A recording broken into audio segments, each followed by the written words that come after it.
அரசியல்ல இதெல்லாம் சாதாரணமாப்பா.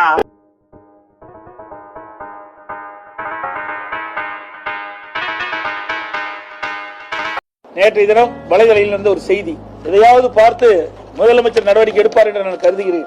அண்ணன் எடப்பாடி பழனிசாமி அவர்களே, உங்க ஊர் சிலுவம்பாளையத்துல ஒரு மர்டர் நடந்தது. பங்காளிகளுக்குள்ள சண்டையில ஒருவர் கொலை செய்யப்பட்டார். கொலை செய்யப்பட்ட பிறகு அதே சிலுவம்பாளையத்துல ஒருத்தர் கைது செய்யப்பட்டார். அதன் பிறகு சிறைக்கு போனார். அதன் பிறகு கைது செய்யப்படாத ஒருத்தர் மேற்கு தொடர்ச்சி மலையில ஒளிஞ்சிருந்தார். அவர் கையை காலை பிடித்து அந்த வழக்கை முடித்துவிட்டு வெளியே வந்து சிலுவம்பாளையம் பஞ்சாயத்து தேர்தலில் நின்று தோர்த்த மனிதர் நீங்கள்.